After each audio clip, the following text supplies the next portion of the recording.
Bonjour et bienvenue dans cette série vidéo où on va répondre aux questions de cours qui pourraient être à l'examen de la microéconomie. Dans cette série de vidéos, je vais vous donner une liste des questions les plus importantes à savoir de la microéconomie. Je vais vous montrer comment répondre à chaque question et je vais vous expliquer la réponse en détail, comme ça pour bien comprendre. Donc on arrive à la 13e question. Dans cette question, on va voir les concepts de base les plus importants à retenir pour bien comprendre le producteur. Donc, on va voir le monopole, on va voir la concurrence pure et parfaite, on va voir coût marginal, coût moyen, on va voir rendement d'échelle, courbe d'isocompte, TMST, droit d'isocoût et ceux de rentabilité. D'accord? Donc, dans cette vidéo, je vais essayer de vous expliquer la signification de chaque concept avec un exemple pour bien comprendre. Donc, c'est des notions de base à savoir à retenir pour bien comprendre cette deuxième partie qui concerne le producteur. D'accord? On va commencer avec la première concept, c'est le monopole. Donc le monopole, c'est une structure de marché dans lequel un bien unique est vendu d'un seul offreur face à un très grand nombre de demandeurs. Qu'est-ce que signifie? Signifie c'est un marché où il y a une seule entreprise qui vend un produit à un grand nombre de consommateurs. Bien sûr, le monopole, il a le pouvoir sur le marché. Il fixe les prix librement. Mais il y a trois conditions à respecter pour dire que c'est un marché monopole. Première condition, il faut qu'il y en a une seule entreprise dans le marché. Deuxième condition, le produit vendu, il n'y a pas de substitut. Ça veut dire qu'on ne peut pas trouver un autre produit similaire. D'accord? Troisième condition, il existe des barrières à entrer. Ça veut dire que c'est un marché où aucune entreprise ne peut entrer. Et l'exemple d'un marché monopole, pour le cas du Maroc, c'est l'ONCF, l'Office national des chemins de fer. Donc là, il a le monopole des chemins de fer. Donc aucune entreprise ne peut concurrencer l'ONCF dans les chemins de fer. D'accord? Deuxième concept, c'est concurrence pure et parfaite. Donc, concurrence pure et parfaite, c'est le contraire du monopole.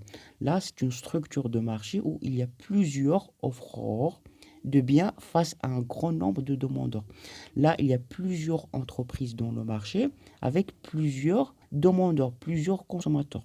Bien sûr, il y a 4 conditions à respecter pour dire que c'est un marché CPP, concurrence pure et parfaite. Premièrement, il faut qu'il y ait ce qu'on appelle atmosité du marché.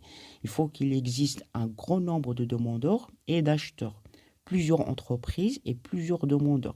Et aucune d'entre eux n'a le pouvoir de modifier la situation de marché. Ce qui peuvent changer, c'est la loi de l'offre et la demande. La quantité demandée, la quantité offerte. D'accord?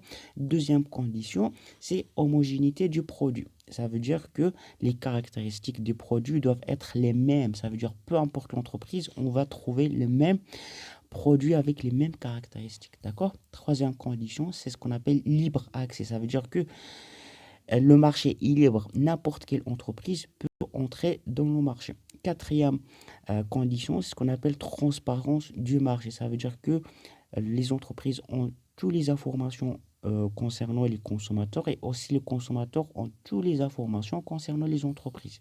C'est l'exemple du marché des produits de nourriture. Donc voilà, il y a plusieurs entreprises qui fabriquent, par exemple le thé, il y a plusieurs entreprises, le café, il y a plusieurs entreprises. Donc là, c'est un marché CPP, d'accord? Troisième concept, c'est le coût moyen et le coût marginal. Donc le coût moyen, ça décrit l'évolution du coût unitaire. Ça veut dire que ça nous permet de calculer le coût unitaire moyen des facteurs de production. Donc coût moyen, ça égale à coût total sur la quantité.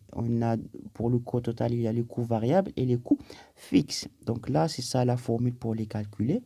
Et pour le coût marginal, donc ça décrit l'évolution du coût additionnel de production. Là, ça veut dire dès qu'on produit une unité de plus, combien de coûts ça va nous coûter. Donc c'est le coût marginal qui nous permet de calculer ça. D'accord?